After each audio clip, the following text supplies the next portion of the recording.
O brasileiro está sendo sufocado e ninguém no governo parece disposto a aliviar essa pressão. Enquanto o custo de vida dispara e a economia dá sinais de esgotamento, o governo Lula apresenta medidas que, mais do que confusas, parecem feitas para manter tudo como está ou piorar. Mas o que há por trás da nova proposta tributária que promete justiça, mas pode agravar ainda mais a desigualdade? E como as recentes decisões do Banco Central, em meio à incerteza crescente, mostram que o bolso do cidadão está pagando o preço de uma política econômica mal calibrada? Prepare-se, porque o que você vai ver neste vídeo revela um cenário preocupante e que afeta diretamente a sua vida. Bichara, você como especialista na questão, profissionalmente está dedicado a isso, você circulou hoje pelo mercado uma apreciação da sua primeira leitura da proposta de reforma de imposto de renda trazida pelo governo. Nela você faz, em primeiro lugar, uma observação que é um retrato da desigualdade no Brasil. Como você diz, essa reforma nos levará à situação na qual apenas 10% da população ativa, economicamente ativa brasileira, pagará imposto de renda. Em 100 milhões, que é a nossa população economicamente ativa, apenas 10 milhões serão alcançados pelo imposto de renda. Isso é um retrato da desigualdade do país. Mas o que você deixou com mais ênfase no texto que vocês divulgaram hoje aos agentes econômicos foi a dificuldade de entender, afinal de contas, o que vai acontecer. Aí a gente pergunta, peraí, Bichara, se vocês não estão entendendo direito o que vai acontecer, o que acontece com a nossa querida audiência? William, boa noite. Caio, Thaís, Daniel. William, eu acho que a proposta ontem apresentada tem coisas boas e novas. Só que as boas não são novas e as novas não são boas. Esse ponto a que você... Bom, matou a audiência. Agora todo mundo falou, meu Deus, vamos lá, Bichara. Vamos lá. Esse ponto a que você alude... Da confusão, é isso que eu aludi. Então vamos primeiro pela confusão.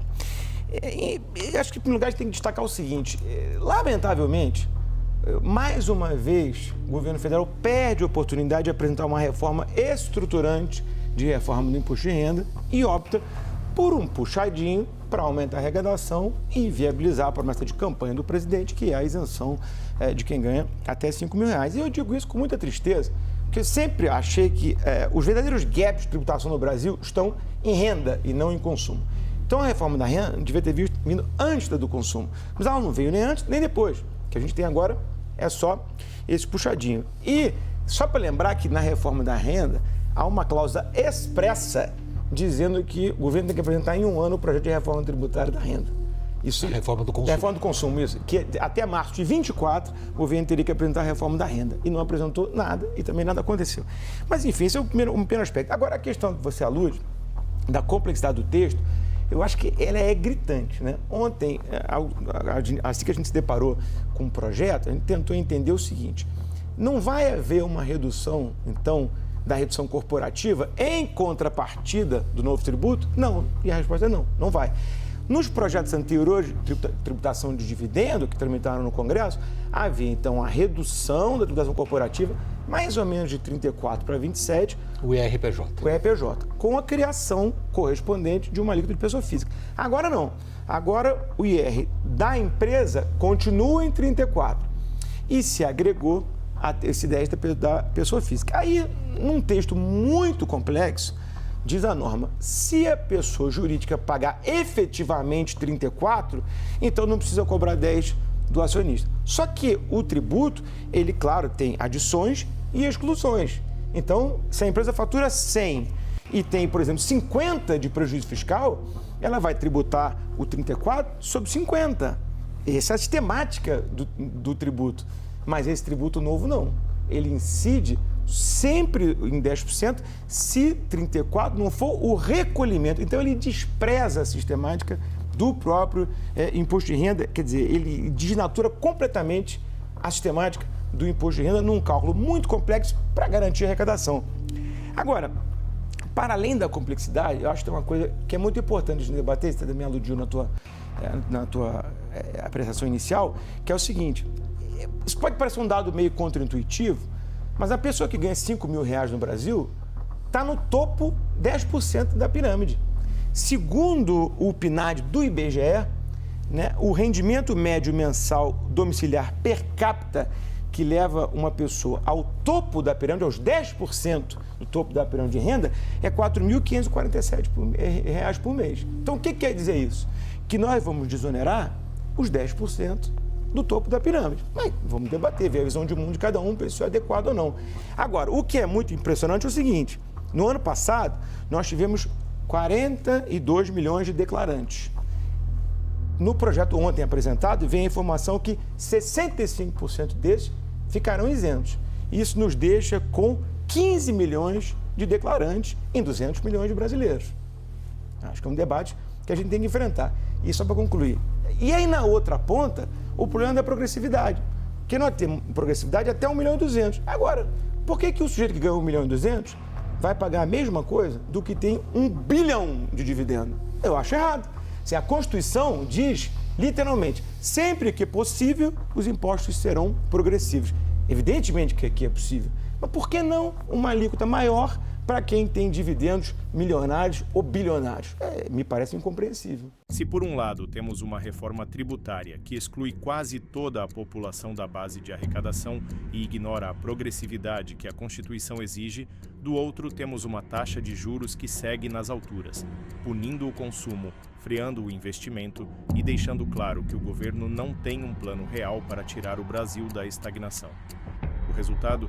Um país travado, onde o trabalhador paga a conta das decisões mal pensadas do topo. Boa noite. Começamos falando do mercado financeiro com as decisões sobre as taxas de juros em mais uma super quarta. Mais uma vez, nenhuma surpresa. Lá nos Estados Unidos, o Federal Reserve manteve o intervalo dos juros. E aqui no Brasil, a Selic, como estava previsto, subiu 1 ponto percentual. A gente se pergunta o que esperar a partir de agora.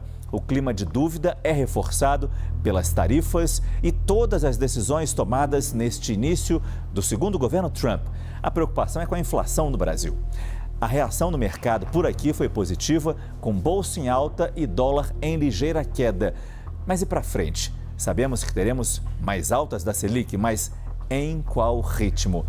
Para traçar o que poderemos encontrar nesse caminho, temos no estúdio, nesse comecinho do Prime Time, a nossa analista de economia, Thaís Herédia. Boa noite, Thaís. Oi, Márcio. Boa noite para você, boa noite a todos.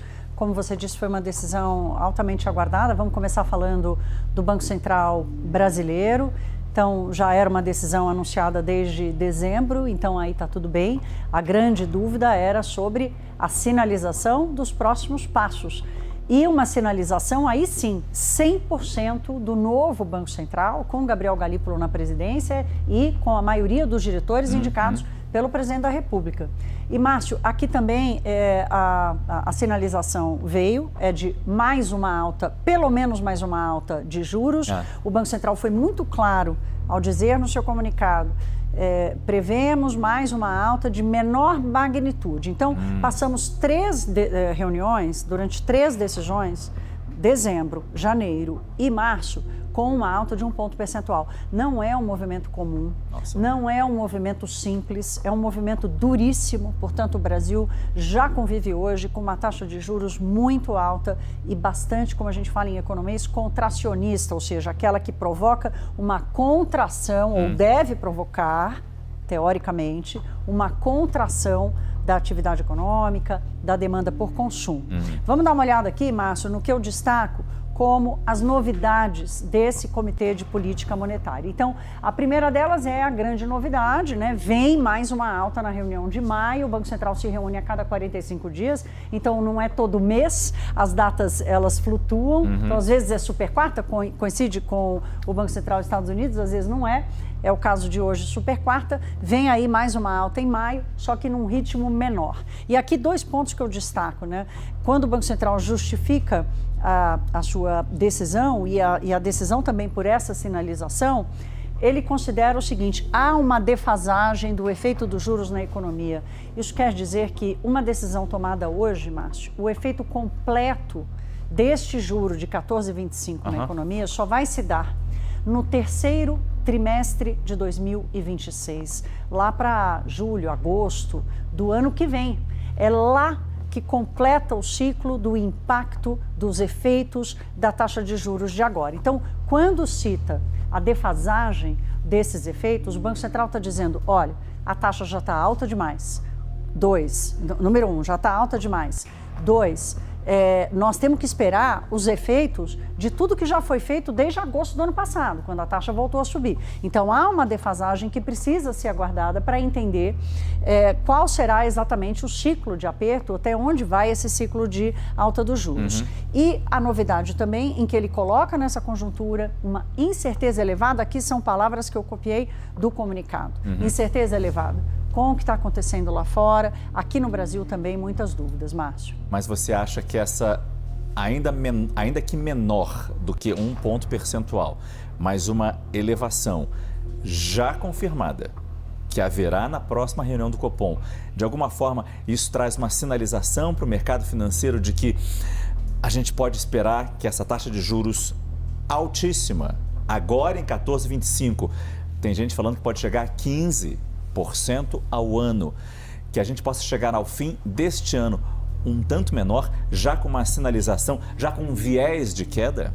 Aí está muito longe, né, Márcio? Hoje há já o início de uma discussão ali, de todo mundo tentando montar cenário para dizer que, dependendo dos riscos para a inflação subir ou para a inflação finalmente reagir, né, e ceder, tem muita coisa pela frente. Por isso que eu destaquei aqui a coisa da incerteza elevada, né? E nós vamos enxergar essa mesma premissa na decisão do Banco Central dos Estados Unidos. Ou seja, vivemos uma conjuntura internacional que atinge o Brasil de muita incerteza.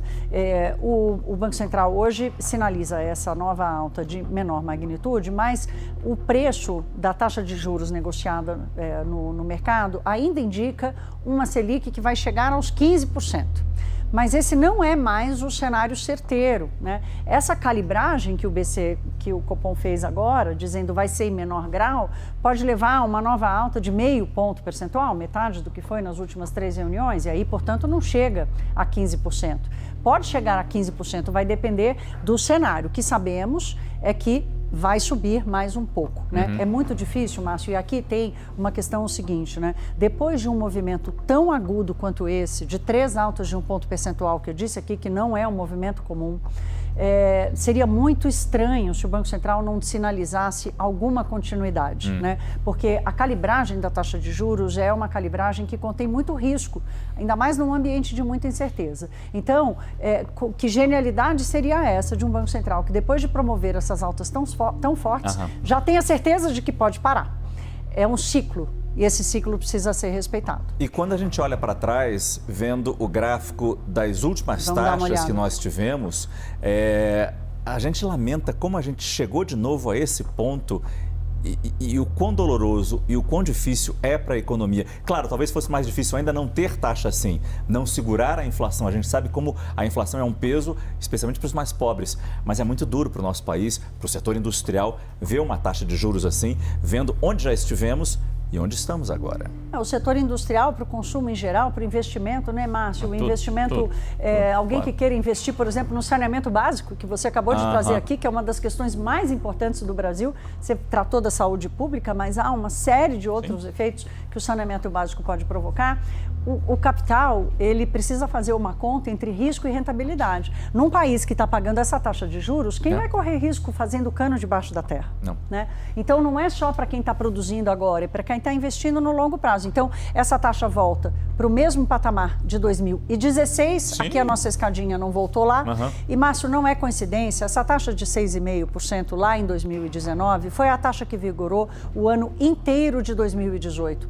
Não é coincidência, foi um ano em que havia uma perspectiva de estabilidade muito grande das contas públicas, com o teto de gastos, com todas as reformas que foram feitas no governo Temer e com a superação do biênio de recessão que o Brasil sofreu. Então, nós já vivemos uma situação em que a previsibilidade e a segurança com as contas públicas permite ao Banco Central reduzir os juros. É para lá que a gente tem que voltar. O brasileiro não aguenta mais pagar tão caro por tão pouco. Reforma sem rumo, juros nas alturas e um governo que parece mais preocupado em agradar aliados do que em resolver os problemas reais do país. Se você também está cansado dessa situação, manifeste-se. Comente aqui embaixo, curta o vídeo e inscreva-se no Arquivos do Poder, porque só com informação e pressão a gente consegue virar esse jogo.